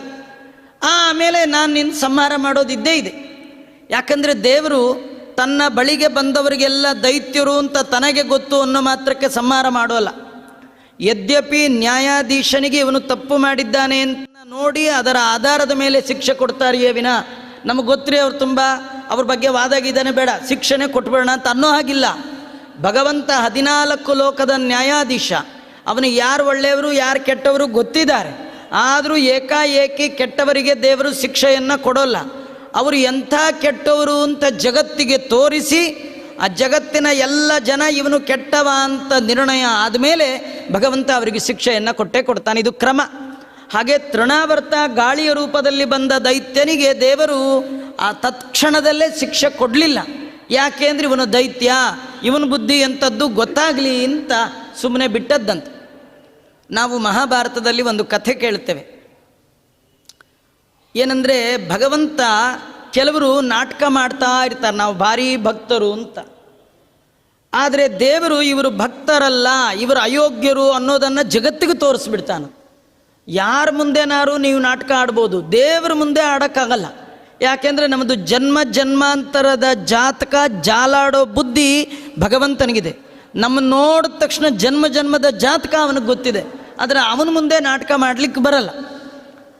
ಮಹಾಭಾರತದ ಯುದ್ಧ ಎಲ್ಲ ಮುಗಿದ ಮೇಲೆ ಪಾಂಡವರೆಲ್ಲ ಧೃತರಾಷ್ಟ್ರ ಹತ್ರ ಬಂದ್ರಂತೆ, ದೊಡ್ಡಪ್ಪ ಅಂತ ನಮಸ್ಕಾರ ಮಾಡಲಿಕ್ಕೆ. ಒಬ್ಬೊಬ್ಬರೇ ಬಂದರು. ಬಂದಾಗ ಮೊದಲು ಧರ್ಮರಾಜ ಬಂದ, ಅವನನ್ನು ಆಲಿಂಗನ ಮಾಡಿಕೊಂಡ, ಮಗು ಚೆನ್ನಾಗಿರಪ್ಪ ಅಂದ. ಎರಡನೇ ಸರದಿ ಯಾರು? ಭೀಮ. ಅವನು ಸುಮ್ಮನೆ ಬರಲೇ ಇಲ್ಲ. ಬರುವಾಗ ಏನಂದ, ದೊಡ್ಡಪ್ಪ ಈ ನನ್ನ 2 ತೋಳನ್ನು ಮುಟ್ಟಿ ನೋಡು, ಈ 2 ತೋಳುಗಳಲ್ಲಿ ನಿನ್ನ 100 ಮಕ್ಕಳನ್ನು ಈ 2 ತೋಳುಗಳ ಮಧ್ಯದಲ್ಲಿ ಸಿಕ್ಕಾಕ್ಸ್ಕೊಂಡು ಕೊಂದೆ ಎಂದ. ಸುಮ್ಮನಿರಬಾರ್ದೆ, ಹೋಗಬಾರ್ದೆ ಎಂದಿಲ್ಲ. 2 ತೋಳುಗಳಲ್ಲಿ ಇಡೀ ಸಮಗ್ರ ಯುದ್ಧದ ಒಳಗೆ ದುರ್ಯೋಧನಾದಿ ಎಲ್ಲರನ್ನೂ ಸಂಹಾರ ಮಾಡಿದ ಕೀರ್ತಿ ಭೀಮಸೇನ ದೇವರಿಗೆ. ಭೀಮಸೇನ ದೇವರು ಅಂದರೆ 100 ಜನ ಮಕ್ಕಳು ಒಬ್ಬಳಿಯ ಎಲ್ಲರನ್ನೂ ಕೊಂದವರು ಇವರು. ಅವನಿಗೆ ಎಷ್ಟು ಸಂತೋಷ ಆಗಿರಬೇಡ. ಆದರೆ ಏನು ಮಾತಾಡೋ ಹಾಗಿಲ್ಲ. ಧೃತರಾಷ್ಟ್ರ ಅನ್ನಂತೆ, ಬಾರಪ್ಪ ಭೀಮಣ್ಣ ಬಾರೋ ಅನ್ನಂತೆ. ಆದರೆ ಕೃಷ್ಣಂಗೆ ಗೊತ್ತಿ ಇವನು ದುರ್ಬುದ್ಧಿ ಎಂಥದ್ದು ಅಂತ. ಅದಕ್ಕೆ ಭೀಮ ಮುಂದೆ ಹೋಗಲಿಕ್ಕೆ ಕೃಷ್ಣ ಬಿಡಲಿಲ್ಲ. ಭೀಮ 1 ನಿಮಿಷ ನೀವು ಮುಂದೆ ಹೋಗಬೇಡ, ಈಗ ತೋರಿಸ್ತೀನಿ ಇವನು ಮಹಿಮಾ ಅಂದ. ಈ ದುರ್ಯೋಧನ ನಿತ್ಯದಲ್ಲಿ ಮುಷ್ಟಿ ಯುದ್ಧ ಮಾಡಲಿಕ್ಕೆ ಒಂದು ಉಕ್ಕಿನ ಭೀಮನ ಪ್ರತಿಮೆ ಮಾಡಿಸ್ಕೊಂಡಿದ್ದಂತೆ. ಅವನಿಗೆ ರಿಯಲ್ ಭೀಮನಿಗೆ ಹೊಡೆಯೋ ತಾಕತ್ತಿಲ್ಲ, ಅದಕ್ಕೊಬ್ಬ ರೀಲ್ ಭೀಮನ್ ಇಟ್ಕೊಂಡಿದ್ದ, ಕಬ್ಬಿಣದ್ದು ಉಕ್ಕಿನ ಭೀಮ. ಆ ಭೀಮನ್ ಥರನೇ ಮುಖ ಮಾಡಿ ಅವನ ಮೂತಿಗೆ ಗುದ್ದೋದು. ಕೆಲವರು ಸಿಟ್ಟನ್ನು ತೋರಿಸ್ಕೊಳ್ತಿರ್ತಾರಲ್ಲ, ಹಾಗೆ ಗುದ್ದಿ ಗುದ್ದಿ ಮಾಡ್ತಿದ್ದ. ಇದು ಕೃಷ್ಣನಿಗೆ ಗೊತ್ತಿತ್ತು. ಕೃಷ್ಣ ಅವನ ಆ ವ್ಯಾಯಾಮ ಶಾಲೆ ಒಳಗೆ ಆ ಉಕ್ಕಿನ ಭೀಮನ ಬೊಂಬೆ ಏನಿತ್ತು ಅದನ್ನು ತಂದು ಧೃತರಾಷ್ಟ್ರನ ಮುಂದೆ ಇಟ್ಟ ತಕ್ಷಣ ಭೀಮಾ ಅಂತ ಹೇಳಿ ಹೀಗೆ ಮಾಡಿದ್ದಂತೆ, ಉಕ್ಕಿನ ಬೊಂಬೆ ಮುರಿದು ಹೋಯ್ತಂತೆ, ಎಲ್ಲ ಪುಡಿ ಪುಡಿ ಆಯ್ತಂತ. ಅವನ ಕೋಪ ಎಲ್ಲ ಗೊತ್ತಾಗ್ಬಿಡ್ತು ಜನಕ್ಕೆ. ಕೆಲವರು ಅನ್ನೋದು ಉಕ್ಕಿನ ಬೊಂಬೆ ಬದಲು ಭೀಮಸೇನ್ ದೇವರೇ ಹೋಗಿದ್ರೆ ಏನಾಗಬೇಕಿತ್ತು ಅಂತ. ಭೀಮಸೇನ್ ದೇವರೇನೇ ಆಗ್ತಿರ್ಲಿಲ್ಲ. ಯಾಕೆಂದರೆ ಅವ್ರದ್ದು ಶಕ್ತಿ ಅಂಥದ್ದು, ಆಖಾಣಾಶ್ಮ ಸಮ, ಅವರ ಶಕ್ತಿಗೆ ಕುಂದಿಲ್ಲ. ಇಷ್ಟೇ ಸಿಟ್ಟಿನಿಂದ ಧೃತರಾಷ್ಟ್ರ ಭೀಮನ್ನೇನಾದರೂ ತಬ್ಬಿದ್ರೆ 68 ಕೀಲುಗಳು ಮುರಿದು ಹೋಗ್ತಿತ್ತು ಅವನಿಗೆ. ಎಲ್ಲೆಲ್ಲಿ ಜಾಯಿಂಟ್ಸ್ ಇದೆ ಅದೆಲ್ಲ ಲೂಸ್ ಆಗಿಬಿಡ್ತಿತ್ತು. ಯಾರಿಗೆ? ಧೃತರಾಷ್ಟ್ರನಿಗೆ. ನೋಡಿ ಜನ ಏನು ಅನ್ಕೊಳ್ಳೋರು, ಪಾಪ ವಯಸ್ಸಾದ ಮುದುಕ, ಈ ಭೀಮ ಆ ಮುದುಕನ್ನೂ ಬಿಡದೆ ಅವನು ಹಂಗೆ ಮಾಡಿಬಿಟ್ಟ ಅಂದ್ಕೊಳ್ತಿದ್ರು. ಆದರೆ ಮುದುಕನಲ್ಲಿ ಎಷ್ಟು ಮೋಸ ಇದೆ ಜಗತ್ತಿಗೆ ಗೊತ್ತಾಗಬೇಕು ಹೇಗೆ? ಅದು ಕೃಷ್ಣ ತೋರಿಸ್ತಾನೆ. ಇದರ ಅರ್ಥ ಇಷ್ಟೇ, ನೀವು ನಾಟಕ ಆಡಬೇಡಿ, ಯಾರ ಹತ್ರ ನಾಟಕ ಆಡಿ ಎಲ್ಲ ರನ್ ಆಗತ್ತೆ. ದೇವ್ರ ಹತ್ರ ಮಾತ್ರ ಏನಿದೆಯೋ ಅದು ತೋರಿಸಿ. ಸ್ವಾಮಿ, ನಾ ಇರೋದೇ ಹೀಗೆ, ನನ್ನ ಯೋಗ್ಯತೆಯೇ ಇಟ್ಟು ನಾನು ಬೇರೆಯವ್ರ ಮುಂದೆ ನಾಟಕ ಆಡ್ಬೋದು, ನಿನ್ನ ಮುಂದೆ ನಾಟಕ ಆಡಲಿಕ್ಕೆ ನನಗೆ ಯೋಗ್ಯತೆ ಇಲ್ಲ ಅಂಥೇಳಿ ಭಗವಂತನ ಮುಂದೆ ಯಥಾರ್ಥವಾಗಿರ್ಬೇಕು. ದೇವಸ್ಥಾನಕ್ಕೆ ಹೋಗುವಾಗ ಮಾತ್ರ ದೊಡ್ಡದಾಗಿ ನಾಮ ಹಚ್ಕೊಂಬಂದ್ಬಿಟ್ರಿ ದೇವ್ರಿಗೆ ಗೊತ್ತು ಬಿಡೋದು ನಿಂದೆಲ್ಲ ಅಂತಿರ್ತಾನೆ. ಮುಖವ ತೊಳೆದು ನಾಮ ಬಳೆದುಕೊಂಡನಲ್ಲದೆ ಸುಖ ತೀರ್ಥರ ಶಾಸ್ತ್ರ ಓದಿದಾನೇ. ನಮಗೆ ಭೂಷಣವಾದದ್ದು ಯಾವುದು ಅಂದರೆ ಆಚಾರ್ಯರ ಶಾಸ್ತ್ರ, ಅದರ ಅಧ್ಯಯನ ಅಧ್ಯಾಪನ ಮಾಡಬೇಕು. ಭಗವಂತ ತೃಣಾವರ್ತ ತನ್ನನ್ನು ಮೇಲೆ ಎತ್ಕೊಂಡು ಹೋಗ್ತಿರುವಾಗ ಯಾಕೆ ಸುಮ್ಮನೆ ಇದ್ದ? ಜಗತ್ತಿಗೆ ಗೊತ್ತಾಗಲಿ ಇವನೆಷ್ಟು ಅಯೋಗ್ಯ. ಆಡುವ ಮಗುವನ್ನು ಕೊಲ್ಲುವ ಪ್ರಯತ್ನ ಮಾಡ್ತಾ ಇದ್ದಾನೆ. ನನ್ನ ಬಿಟ್ಟು ನನ್ನ ಪರಿಸ್ಥಿತಿಯಲ್ಲಿ ಬೇರೆ ಯಾವುದೇ ಮಕ್ಕಳಿದ್ರು ಸಾಯ್ತಿದ್ರು, ಆದರೆ ನನ್ನನ್ನು ಕೊಲ್ಲಿಕ್ಕೆ ಬಂದಿದ್ದಾನೆ, ಇವನ್ನ ನಾನು ಬಿಡೋಲ್ಲ ಅಂದ ಕೃಷ್ಣ. ಹರಿಂಸ ಸಂಸ್ಥಾಪ್ಯ ಹೃದಯ ಸ್ವಕೀಯೇ ಪರಿಬ್ರಹ್ಮೋಮ್ನಿ ಮುಹುಷ್ವ ಸಂಶ್ಚ ಗರಂ ನಿಪೀಯ ಭ್ರಮಿತಾಂತರಾತ್ಮ ಸರೋದಿಯಾ ಬ್ರಹ್ಮ ಪ್ರವಿಶನ್ನಿವಾಸ್ತೆ. ಆ ತೃಣಾವರ್ತ ಕೃಷ್ಣನನ್ನು ಎದೆಯಲ್ಲಿ ಹೊತ್ತು ಆಕಾಶದಲ್ಲಿ ಎತ್ತರಕ್ಕೆ ಹೋದ.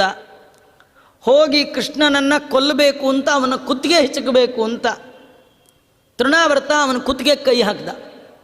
ನೋಡಿ, ನಾವು ಬೇರೆ, ನಮ್ಮ ಪ್ರಾಣ ಬೇರೆ ಅಲ್ವಾ? ದೇವರಿಗೆ ಹಾಗಿಲ್ಲ, ದೇವರು ಬೇರೆ ದೇವ್ರ ಪ್ರಾಣ ಬೇರೆ ಅಂತಿಲ್ಲ. ಅದಕ್ಕೆ ದೇವರಿಗೆ ಪ್ರಾಣ ತೆಗಿಲಿಕ್ಕಾಗಲಿಲ್ಲ. ಯಾವ ದೈತ್ಯರಿಗೂ ದೇವರ ಪ್ರಾಣ ತೆಗಿಲಿಕ್ಕಾಗಲಿಲ್ಲ. ಯಾಕಂದರೆ ದೇವರಿಗಿಂತೂ ಭಿನ್ನವಾದ ದೇವರ ಪ್ರಾಣ ಇಲ್ಲ. ನಮಗಾಗಲ್ಲ, ನಾವೇ ಬೇರೆ, ನಮ್ಮ ಪ್ರಾಣವೇ ಬೇರೆ. ನಾವು ಆಗಾಗ ಹೇಳ್ತಿರ್ತೀವಿ, ಅಯ್ಯೋ ನಂಗೆ ಪ್ರಾಣ ಹೋಗೋಗಾಗ್ತಾ ಇದೆ ಅಂತ. ಆಗಲ್ಲ. ಯಾರಿಗೆ ಪ್ರಾಣ ಹೋಗುತ್ತೆ ಅವ್ರಿಗೆ ಹೇಳೋಕ್ಕೆ ಆಗಲ್ಲ, ಸುಮ್ಮನೆ ಹೊಟ್ಟೆ ಹೋಗ್ಬಿಡ್ತಾರೆ. ಈ ಹೋಗಲ್ವಲ್ಲ ಅವ್ರು ಹೇಳಿ ಹೇಳಿ ಹೇಳ್ತಿರ್ತಾರೆ, ನಂಗೆ ಪ್ರಾಣ ಹೋಗೋ ಹಾಗಾಗ್ತಾ ಇದೆ, 2 ಏಕಾದಶಿ ಬಂದ್ಬಿಟ್ಟು ಹೋ ಅಂತಿರ್ತೀವಲ್ಲ, ಪ್ರಾಣ ಏನು ಹೋಗಲ್ಲ. ಏಕಾದಶಿ ಮಾಡಿ ಪ್ರಾಣ ಕಳ್ಕೊಬೇಕಾದ್ರೆ ತುಂಬ ಪುಣ್ಯ ಇರಬೇಕು. ತಿಂದು ಸತ್ತವ್ರ ಕತೆ ಇದೆ. ಚೆನ್ನಾಗಿ ತಿಂದು ಕುತ್ತಿಗೆ ತಂಗ ತಿಂದು ಉಸಿರಾಡ್ಲಿಕ್ಕಾಗದೆ ಉಸಿರು ಬದಲು ಆಂಬಡೆ ಸಿಕ್ಕಾಕ್ಕೊಂಡು ಸತ್ತವ್ರ ಕತೆ ಇದೆಯಾ ವಿನಃ ಉಪವಾಸದಲ್ಲಿ ಸತ್ತವ್ರ ಕತೆನೇ ಇಲ್ಲ. ಇದ್ರದು ಪುಣ್ಯಾತ್ಮರಿಗೆ ಮಾತ್ರ. ಸಾಯುವಾಗ ಉಪವಾಸದಲ್ಲಿ ಸಾಯ್ಬೇಕಂತ. ಭಾಗವತದ ಪರೀಕ್ಷಿತ ಮಹಾರಾಜ 7 ದಿನ ನೀರು ಕುಡ್ದಿಲ್ಲ. ಅವನು ಬರೀ ಅನ್ನ ತಿಂತಿದ್ದ, ನಾನು ಅನ್ನವೂ ತಿಂದಿಲ್ಲ, ನೀರು ಕುಡ್ದಿಲ್ಲ, ನಿರ್ಜಲ ಉಪವಾಸ. ಮಹಾಪುಣ್ಯಾತ್ಮ. ಈ ಯಾರಿಗೆ ಇಂಥ ಒಳ್ಳೆ ಸಾವು ಬರುತ್ತೆ ಅಂದರೆ ಸಜ್ಜನರಿಗೆ ಮಾತ್ರ. ಏಕಾದಶಿ ಮಾಡಿರಬೇಕು, ದೇವ್ರ ಪೂಜೆ ಮಾಡಿರಬೇಕು, ತೀರ್ಥ ಒಂದು ತೊಟ್ಟು ತೊಗೊಂಡಿರ್ಬೇಕು, ಅಂಗಾರ ಹಚ್ಚಿರಬೇಕು, ದೇವ್ರ ಪೂಜೆ ಆಗಿ ನಮಸ್ಕಾರ ಮಾಡಿರಬೇಕು, ಹೇಳ್ಬಾರ್ದು. ಆ ಮಲಗದೊಂದು ನಮಸ್ಕಾರದಿಂದ ಹೋಗ್ಬಿಡು. ಇದೆಲ್ಲ ಸುಲಭಕ್ಕೆ ಹೇಳ್ದಟ್ಟು ಈಸಿ ಇಲ್ಲ. ಹುಟ್ಟು ನಾವು ಅಂದ್ಕೊಂಡಂಗಿಲ್ಲ, ಸಾವು ನಾವು ಅಂದ್ಕೊಂಡಂಗಿಲ್ಲ. ಹುಟ್ಟು ಸಾವು ಅವನ ಕೈಲಿ ಮೊದಲನೇದು ಕಡೆಯದು ಇದ್ಮೇಲೆ ಹುಟ್ಟು ಅವನ ಕೈಲಿ, ಸಾವು ಅವನ ಕೈಲಿ ಆದಮೇಲೆ ಜೀವನ ನಮ್ಮ ಕೈಲಿ ಅಂತ ತಿಳ್ಕೊಳ್ಳೋದು ತುಂಬ ತಪ್ಪು. ಹುಟ್ಟು ಅವನ ಕೈಲಿ, ಸಾವು ಅವನ ಕೈಲಿ, ಜೀವನನೂ ಅವನ ಕೈಲೇ. ನಮ್ಮ ಕೈಲಿ ಏನಿಲ್ಲ. ಆದರೆ ನಮ್ಮ ಕೈಲಿ ಏನಿಲ್ಲ ಅನ್ನುವ ಹಾಗೆ ಅಹಂಕಾರದಲ್ಲಿ ನಾವು ಮೆರಿತಿರ್ತೀವಿ. ಇವನು ಬಹಳ ಎತ್ತರಕ್ಕೆ ಹೋಗಿದ್ದಾನೆ. ಕೃಷ್ಣನ ಶ್ವಾಸೋಚ್ಛ್ವಾಸವನ್ನೇ ನಿಲ್ಲಿಸಬೇಕು ಅಂತ ತುಂಬ ಪ್ರಯತ್ನ ಮಾಡ್ದ. ಕೃಷ್ಣಂದು ಪ್ರಾಣ ತೆಗಿಲಿಕ್ಕಾಗಲಿಲ್ಲ. ಕೃಷ್ಣ ಅಂದ, ನಿನ್ನ ಸರದಿ ಆಯಿತು ನನ್ನ ಸರದಿಯಿಂದ. ಕೃಷ್ಣ ಅಂದ, ನೀನು ನನ್ನ ಕುತ್ತಿಗೆ ಕೈ ಹಾಕಿದೆ, ನಾನು ನಿನ್ನ ಕುತ್ತಿಗೆ ಕೈ ಹಾಕ್ತೀನಿ ಇಂದ. ಏನು ಗೊತ್ತಾ ಇದು ಕತೆ? ಕೃಷ್ಣ ಹೇಳ್ತಾನೆ, ನನ್ನನ್ನು ಯಾರು ಯಾರು ಯಾವ ಯಾವ ಭಾವನೆಯಿಂದ ಉಪಾಸನೆ ಮಾಡ್ತಾರೆ ಅವರಿಗೆ ನಾನು ಹಾಗೆ ಹಾಗೆ ಒಲಿತೀನಿ. ನನ್ನ ಮನೆಗೆ ನೀವು ಹೂವು ತಂದರೆ ನಿಮ್ಮ ಮನೆಗೆ ಬೇಕಾದ್ರೆ ನಾನು ಹುಲ್ಲಿನ ಹೊರೆ ತರ್ತೀನಿ. ಹೂವು ತರುವರ ಮನೆಗೆ ಹುಲ್ಲ ತರುವ.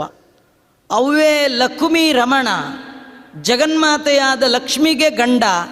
ಇಷ್ಟಿದ್ರೂ ಅವಾಗಿಲ್ಲ ಗರ್ವ, ಅವನಿಗೆ ಜಂಬನೇ ಇಲ್ಲ. ಯಾರಾದರೂ ಭಗವಂತನ ಅಧಿಷ್ಠಾನ ಇರುವ ಸಾಲಿಗ್ರಾಮದ ಮೇಲೆ ಒಂದು ಶಂಕ ನೀರು, ಒಂದಳ ತುಳಸಿ ಇಟ್ಟುಬಿಟ್ರೆ ಸಾಕು, ಅವ್ರ ಮನೇಲಿ ದೇವರು ಗೇಟ್ ಕೀಪರ್ ಥರ ಕಾಯ್ತಾ ಇರ್ತಾನ. ಹೇಳಿದ ಕೆಲಸ ಮಾಡ್ತಾನೆ. ಬಕುತ ಜನ ಮುಂದೆ, ನೀನವರ ಹಿಂದೆ. ಯಾವಾಗ ನನ್ನ ಭಕ್ತರು ಕರೀತಾರೋ ಅವ್ರು ಕರೆದ್ರೆ ಸಾಕು ಅಂತ ಕಾಯ್ತಾ ಒಡಲ ನೆರಳಂದದಲ್ಲಿ ಎಮ್ಮೊಡನೆ ತಿರುಗುವನು. ದೇವ್ರು ಹಿಂದಿಂದೆ ಬರ್ತಾನಂತ. ಯಾಕಂದ್ರೆ ಅವನು ನನ್ನ ಭಕ್ತ ಅಪ್ಪ, ಮುಂದೆ ಹೋಗ್ತಾ ಇದ್ದಾನೆ, ಅವನಿಗೇನು ತೊಂದರೆ ಬರಬಾರ್ದು, ಅವನ್ನ ನಾನು ನೋಡ್ಕೊಳ್ಬೇಕು, ಅದಕ್ಕೆ ಅವನು ಹಿಂದೆ ಇರ್ತೀನಿ ಅಂತ ದೇವರು ಹಿಂದಿಂದೆ ಓಡಾಡ್ತಾನೆ. ಭಕ್ತರಿಗೆ ಭಗವಂತ ಇಷ್ಟು ಅಧೀನನಾಗಿ ಹಿಂದಿಂದೆ ಸಂಚಾರ ಮಾಡ್ತಾನೆ. ನಾವು ದೇವರ ಪಾದ ಹಿಡಿಬೇಕು, ದೇವ್ರ ಕುತ್ತಿಗೆ ಹಿಡಿಬಾರ್ದು. ಕೆಲವ್ರು ಹಂಗೆ ರೀ ನೋಡಿ, ಕೆಲವರು ಈ ಗಂಟೆ ಬಾರಿಸ್ತಾರಲ್ಲ, ಪ್ರಾಣದೇವ್ರ ಕುತ್ತಿಗೆನೇ ಹಿಡ್ಕೊಂಡ್ಬಿಟ್ಟಿರ್ತಾರೆ. ಕುತ್ತಿಗೆ ಹಿಡ್ಕೊಂಡು ಗಂಟೆ ಬಾರಿಸ್ತಾರೆ. ಇಲ್ಲ, ಅವ್ರ ಪಾದ ಹಿಡಿಬೇಕು. ಬಿಡೆ ನಿನ್ನ ಪಾದ ಮುಖ್ಯ ಪ್ರಾಣ, ಅವ್ರ ಪಾದ ಹಿಡ್ಕೋಬೇಕು. ಅದು ಎಡಗೈಲೆಲ್ಲ ಮುಟ್ಟೋ ಹಾಗಿಲ್ಲ, ಬಲಗೈಲೇ ಮುಟ್ಟಿ ಎಡಗೈಲಿ ಹಿಡ್ಕೋಬೇಕು. ದೊಡ್ಡವರದು ಪಾದ, ದೇವರ ಪಾದ, ಕುತ್ತಿಗೆ ಎಲ್ಲ ಹಿಡಿಬಾರದು. ನೀವು ದೇವರ ಪಾದ ಹಿಡಿದ್ರೆ ದೇವರು ನಿಮ್ಮ ಪದ ಹೆಜ್ಜೆಗೆ ನಿಮ್ಮನ್ನು ಕೈ ಹಿಡಿತಾನೆ. ದೇವರ ಪಾದ ಹಿಡಿಬೇಕು. ದೇವರೇನು ಮಾಡ್ತಾನೆ, ನಿಮ್ಮ ಪ್ರತಿ ಹೆಜ್ಜೆ ಎಲ್ಲಿಯೂ ನೀವು ಬೀಳಬಾರ್ದು, ಎಲ್ಲಿಯೂ ಎಡವಬಾರ್ದು.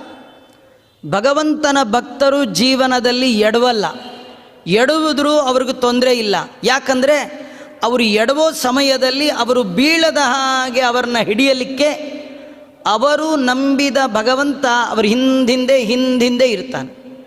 ಆದರೆ ದೇವರ ಅಭಕ್ತರು ಬಿದ್ದರೆ ಯಾರಿಲ್ಲ, ಯಾಕಂದ್ರೆ ಅವರು ಯಾರನ್ನೂ ನಂಬಿಲ್ಲ, ಅವರು ಉದ್ಧಾರನೂ ಆಗಲ್ಲ. ಆದ್ದರಿಂದ ಭಗವಂತ ಭಕ್ತರಿಗೆ ಹಿಂದಿಂದೆ ಹೋಗ್ತಾನೆ. ನಾವು ಜೀವನದಲ್ಲಿ ದೇವರ ಪಾದ ಹಿಡಿಬೇಕು. ಸ್ವಾಮಿ, ನಿನ್ನ ಬಿಟ್ಟು ಇನ್ಯಾರು ನನಗಿಲ್ಲ, ಅನ್ಯಥಾ ಶರಣಂ ನಾಸ್ತಿ ತ್ವಮೇವ ಶರಣಂ ಮಮ. ನಿನ್ನ ಹೊರೆತು ಪೊರೆಬವರ ನಾನು ಹರಿಯೇ. ಭಗವಂತ, ನನಗೆ ನೀನೊಬ್ಬನೇ ಬಂದು, ತಂದೆ ವಿಠ್ಠಲ, ತಾಯಿ ವಿಠ್ಠಲ, ತಂದೆ ತಾಯಿ ವಿಠ್ಠಲ, ಬಂಧು ವಿಠ್ಠಲ, ಬಳಗ ವಿಠ್ಠಲ, ಬಂಧು ಬಳಗ ವಿಠ್ಠಲ. ಎಲ್ಲ ಬಗೆಯಿಂದ ಭಗವಂತನ ಆರಾಧನೆ ಮಾಡುವವರಿಗೆ ಭಗವಂತ ಎಲ್ಲ ಬಗೆಯಿಂದ ರಕ್ಷಣೆ ಕೊಡ್ತಾನೆ. ಇವನಿಗೆ ಪಾದ ಹಿಡಿಯೋ ಅಂತಂದರೆ ಕುತ್ತಿಗೆನೇ ಹಿಡ್ದ. ಅದಕ್ಕೆ ದೇವರಂದ, ನೀನು ನನ್ನ ಕುತ್ತಿಗೆ ಹಿಡಿದ ಮೇಲೆ ನಾನು ಇನ್ಯಾಕೆ ಬೇರೆ ಹಿಡೀಲಿ ಅಂತ ಅವನು ಕುತ್ತಿಗೆನೇ ಹಿಡ್ದ. ನೋಡಿ, ನಮ್ಮ ಪ್ರಯತ್ನ, ನಮ್ಮ ಅನಿಸಿಕೆಗಳು ಸುಳ್ಳಾಗತ್ತೆ. ಹರಿಚಿತ್ತ ಸತ್ಯ, ನರಚಿತ್ತಕ್ಕೆ ಬಂದದ್ದು ಲವಲೇಶ ನಡೆಯೋದು. ಇವನು ನರ, ತೃಣಾವರ್ತ ನರ. ಅವನಲ್ಲಿ ಇಚ್ಛೆ ಏನು, ದೇವರನ್ನು ಕೊಲ್ಲಬೇಕು, ಅದು ನಡಿಲಿಲ್ಲ. ಹರಿಚಿತ್ತ ಏನು, ಇವನನ್ನು ಕೊಲ್ಲಬೇಕು, ಅದೇ ನಡೀಲಿಲ್ವ, ನಡೀತು. ಹೀಗಾಗಿ ಭಗವಂತ ತೃಣಾವರ್ತನ ಕುತ್ತಿಗೆಗೆ ಕೈ ಹಾಕಿದ. ದೇವರು ಕುತ್ತಿಗೆ ಕೈ ಹಾಕಿದ್ರೆ ಏನಂದರೆ ವಾಯುದೇವರನ್ನ ಕರೆದ ಹಾಗೆ. ಮನೆ ಹೊರಗೆ ಕಾಲಿಂಗ್ ಬೆಲ್ ಇರುತ್ತೆ, ನೀವು ಮನೆ ಹತ್ರ ಹೋಗಿ ಆ ಮನೆ ಓನರ್ ಹೆಸರು ಕೂಗಬೇಕಾದ್ದಿಲ್ಲ. ಕಾಲಿಂಗ್ ಬೆಲ್ ಒತ್ತಿದ್ರಿ ಏನರ್ಥ, ಒಳಗಿರೋರನ್ನ ಕಾಲ್ ಮಾಡುವ ಬೆಲ್ ಅದು ಅಲ್ವಾ, ಒಳಗಿರೋರನ್ನ ಕಾಲ್ ಮಾಡುವ ಬೆಲ್. ಹಾಗೆ ಒಳಗಿರುವ ವಾಯುದೇವರನ್ನ ಕಾಲ್ ಮಾಡೋದು. ಕುತ್ತಿಗೆ ಹಿಡಿದ್ರೆ ವಾಯುದೇವ್ರಿಗೆ ಗೊತ್ತಾಯ್ತು, ನನ್ನ ಸ್ವಾಮಿ ಕರಿತಾ ಇದ್ದಾನೆ ಅಂತ. ತೃಣಾವರ್ತನ ದೇಹದಿಂದ ವಾಯುದೇವರು ಹೊರಗೆ ಬಂದರು. ಇದರರ್ಥ ಏನು, ಪ್ರಾಣ ಹೋಯಿತು. ಕರಣಾಭಿಮಾನಿಗಳು ದೇಹವ ಬಿಡಲು, ಕುರುಡ ಕಿವುಡ ಮೂಕ ಎಂದೆನಿಸುವ, ಪರಮ ಮುಖ್ಯ ಪ್ರಾಣ ತೊಲಗೆ ಹರಿತ ತೊಲಗುವ, ಅರಿತು ಪೆಣವೆಂದು ಪೇಳುವರು. ಮುರುದ್ವಿಷಂ ಮೂರ್ಧ್ನಿ ನಿದಾಯ ವಿಷ್ಣು ಪದಂಬ್ರವಿಟ್ಟುಂ ತ್ವರಯಾಗತೋಪಿ, ಅಸೌ ಪಪಾತ ಮರವೈರಿದತ್ತಾದ ಯೋಗ್ಯ ಕಾಮಸ್ಯ ಕತನ್ನಪಾತ. ನೋಡಿ, ತೃಣಾವರ್ತನ ಕಥೆಯಲ್ಲಿ ವಾದಿರಾಜರು ಎಂಥ ಅದ್ಭುತವಾದ ಸಂದೇಶವನ್ನು ನಮಗೆ ಕೊಡ್ತಾರೆ. ಸುಮ್ಮನೆ ಕತೆ ಕೇಳಿ ಕೆನ್ನೆ ತಟ್ಕೊಂಡು ದೇವ್ರ ಕತೆ ಪುಣ್ಯ ಬಂತು ಅಂತ ಎದ್ದೋಗಬೇಡಿ. ಪುಣ್ಯ ಬರೋದು ಮುಖ್ಯ ಅಲ್ಲ.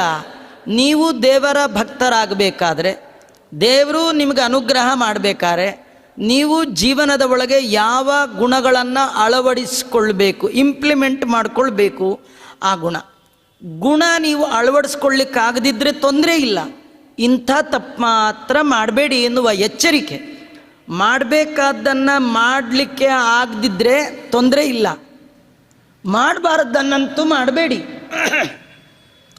ಇಲ್ಲೇನಾಯಿತು ಅಂದರೆ, ಕೃಷ್ಣನನ್ನು ಎತ್ಕೊಂಡು ವೇಗವಾಗಿ ಆಕಾಶಕ್ಕೆ ಹೋದ. ಕೆಲವರು ಜೀವನದಲ್ಲಿ ದಿಢೀರಂತ ಶ್ರೀಮಂತರಾಗ್ಬಿಡ್ತಾರೆ, ಮೋಸ ಅಂತ, ಎಲ್ಲೋ ಏನೋ ಇದೆ, ಏನೋ ಮಾಡಿದ್ದಾರೆ ಅಂತ ಅರ್ಥ. ಇವನು ದಿಢೀರಂತ ಮೇಲೆ ಹೋಗ್ಬಿಟ್ಟ. ದಿಢೀರಂತ ಮೇಲೆ ಹೋದರೆ ಅಯೋಗ್ಯ ಕಾಮನೆ. ಏನು ಗೊತ್ತಾ, ಕೆಲವರಿಗೆ ಕಷ್ಟಪಡಬಾರ್ದು, ಸುಖ ಮಾತ್ರ ಬೇಕು, ಇದು ಅಯೋಗ್ಯ ಕಾಮನೆ. ಮಧ್ವಾಚಾರ್ಯರು ಇಡೀ ಜಗತ್ತಿನ ಮನುಕುಲಕ್ಕೆ ಕೊಡುವಂಥ ದಿವ್ಯ ಸಂದೇಶ ಏನಂದರೆ, ಕುರು ಭುಂಕ್ಷ್ವ, ಮಾಡು ಉಣ್ಣು. ಕೆಲಸ ಮಾಡದೆ ತಿನ್ನಬೇಡ, ಸುಮ್ಮನೆ ಕೂತು ತಿನ್ನಬೇಡ. ದೇವರು ಕೂತು ತಿನ್ನುವ ಸೋಮಾರಿಗಳನ್ನು ಕಂಡ್ರೆ ಆಗಲ್ಲ ಅವನಿಗೆ. ಆಚಾರ್ಯ 98 ಇನ್ನೂ ಕೆಲಸ ಮಾಡ್ಬೇಕಾ? ನಿಮಗೆ ಹೇಳಿದ್ದಲ್ಲ, ದೇವ್ರ ಕಣ್ಣಲ್ಲಿ ಶಕ್ತಿ ಇದೆಯಾ, ಕೈಯಲ್ಲಿ ಶಕ್ತಿ ಇದೆಯಾ? ಕಣ್ಣು, ಕೈ, ಕಾಲು, ಕಿವಿ, ನಾಲಿಗೆ ಇರಲಿಕ್ಕೆ ಮಣ್ಣು ಮುಕ್ಕಿ ಮರುಳಾಗುವರೆ ಕೋಡಿ.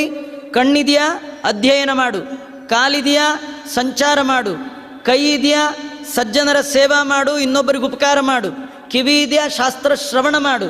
ನಾಲ್ಗೆ ಇದೆಯಾ, ದೇವರನ್ನು ಕೊಂಡಾಡು. ಮೂಗಿದೆಯಾ, ನಿರ್ಮಾಲ್ಯವನ್ನು ಆಗ್ರಹಣ ಮಾಡು. ಏನೂ ಮಾಡಲಿಲ್ಲ, ಏನೂ ಮಾಡಲಿಲ್ಲ. ಹಾಗಾದರೆ ನಿನಗೆ ಉಣ್ಣುವ ಅಧಿಕಾರವೇ ಇಲ್ಲ ಅಂತಾರೆ ಆಚಾರ್ಯರು.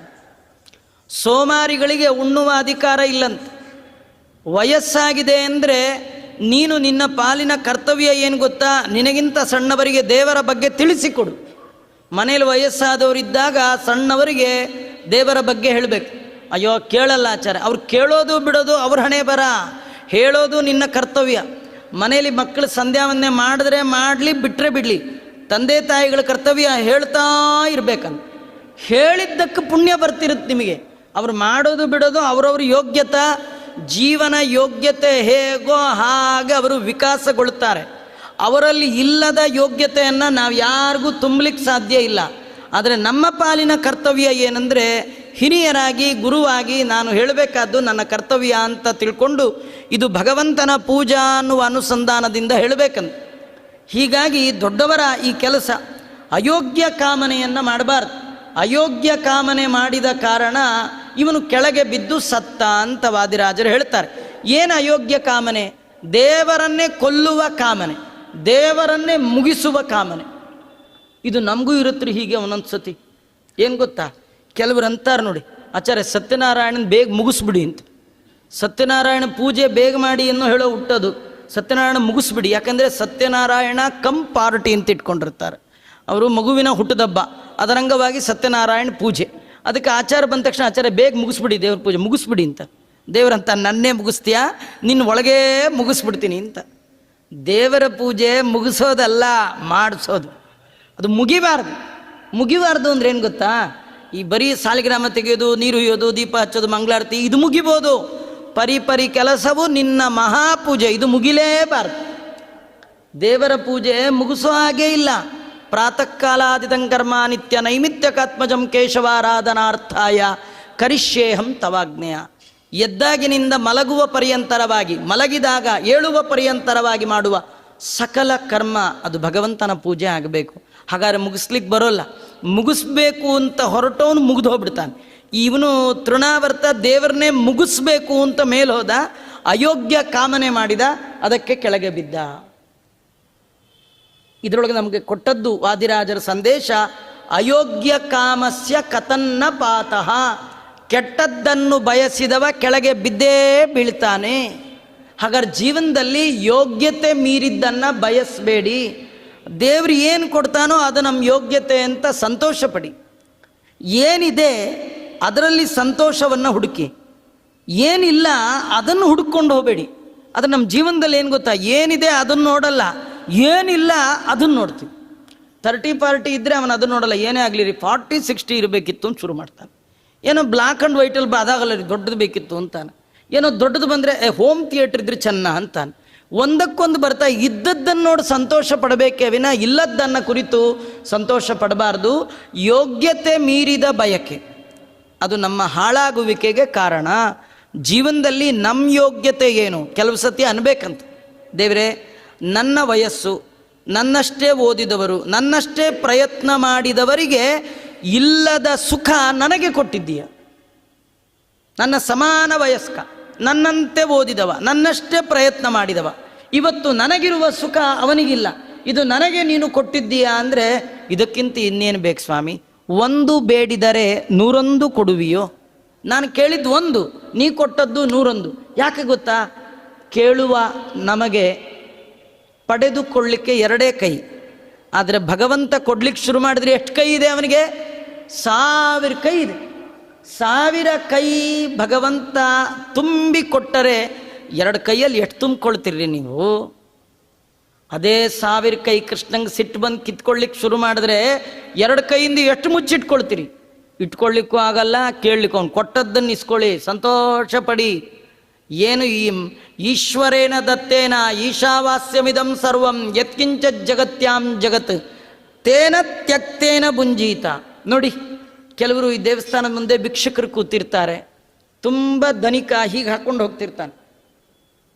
ಈ ಭಿಕ್ಷಕ ಸಿಟ್ಟಿಗದ್ದು ಅವನ ಮೇಲೆ ಎಸೆದ್ರೆ ಕೆನ್ನೆಗೆ ಹೊಡಿತಾನೆ, ಹೋಗಯ್ಯ ಅಂತ ಅಲ್ವಾ?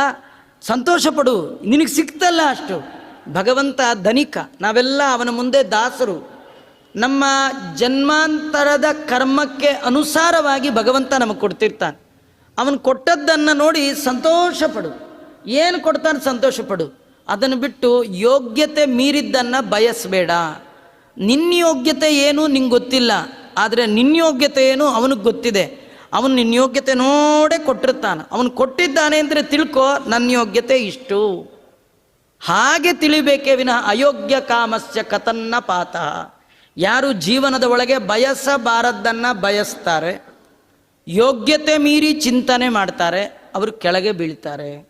ತೃಣಾವರ್ತ ತನ್ನ ಯೋಗ್ಯತೆ ಅಲ್ಲದ ಭಗವಂತನ ಕೊಲ್ಲುವಿಕೆ, ಭಗವಂತನನ್ನು ಸಂಹಾರ ಮಾಡಬೇಕು ಅಂತ ಯಾರ ಕೈಲೂ ಆಗಲ್ಲ. ಆಗಲಾರದ್ದನ್ನು ಮಾಡಲಿಕ್ಕೆ ಹೋಗಿ ತಾನೇ ತನ್ನ ಪ್ರಾಣವನ್ನು ಕಳ್ಕೊಂಡ. ನೀವು ಜೀವನದಲ್ಲಿ ಅಯೋಗ್ಯ ಕಾಮನೆ ಮಾಡಬೇಡಿ, ಸತ್ಕಾಮನೆ ಮಾಡಿ, ಸಮೀಚೀನವಾದ ಸಜ್ಜನರು ಹೇಳಿದ ದಾರಿಯಲ್ಲಿ ಕಾಮನೆಯನ್ನು ಮಾಡಿ ಎನ್ನುವ ಸಂದೇಶವನ್ನು ಕೊಡ್ತಾ ಇದ್ದಾರೆ. ಮುಂದಿನ ಕತೆ ಮತ್ತೆ ನಾಳೆ ಸೇರಿದಾಗ ನೋಡೋಣ ಅಂತ ಹೇಳ್ತಾ ಶ್ರೀಕೃಷ್ಣ ಅರ್ಪಣಮಸ್ತು.